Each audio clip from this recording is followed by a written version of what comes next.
Washington. December 12. President Joe Biden warned Republicans on Tuesday they would give Russia Christmas present if they did not provide additional military aid to Ukrainian President Volodymyr Zelensky, whose meeting with a top lawmaker ended without further commitment. Zelensky traveled to Washington to ask for money for support in Ukraine's war with Russia, but was met with a skeptical reception from leading Republican lawmakers. House Speaker Mike Johnson would not agree support Biden's request to give $61.4 billion Ukraine. What Biden administration is asking for is billions of additional dollars proper oversight, without a clear strategy to win. And any of the answers that I think American people are owed, Johnson said after his meeting with Zelensky. Biden, who later met with Zelensky at the White House, said that he and the American people would not move away from Ukraine, but warned lawmakers that if they did not approve this request, they would risk handing victory to Russian President Vladimir Putin.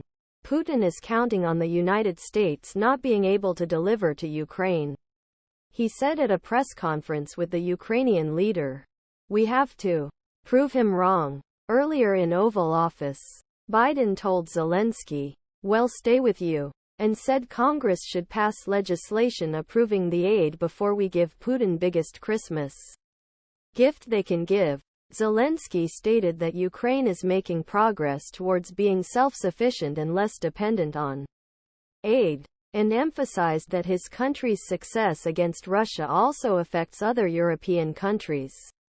Thanks to Ukraine's success, its success in defense, other European countries are safe from Russian aggression, he said. Zelensky gave some information about his strategy for next year.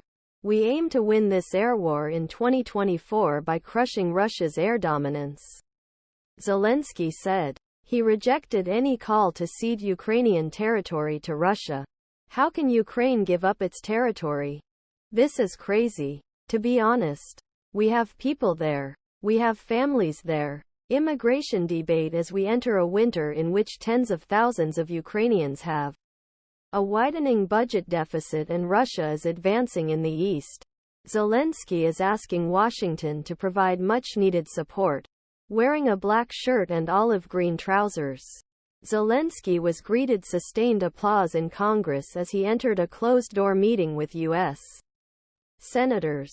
The chamber's Democratic and Republican leaders pledging support, but some Republicans, especially those with close ties to former President Donald Trump, oppose more aid. More money, they say, should be accompanied by changes to immigration policy, a highly divisive issue in U.S. politics. 110 Ukrainian President Volodymyr Zelensky delivers a speech to U.S. senators at the Capitol in Washington, U.S. December 12, 2023. Ukrainian Presidential Press Service statement. Licensed via Democratic Senator Chris Murphy, who is leading the talks, said he thought lawmakers could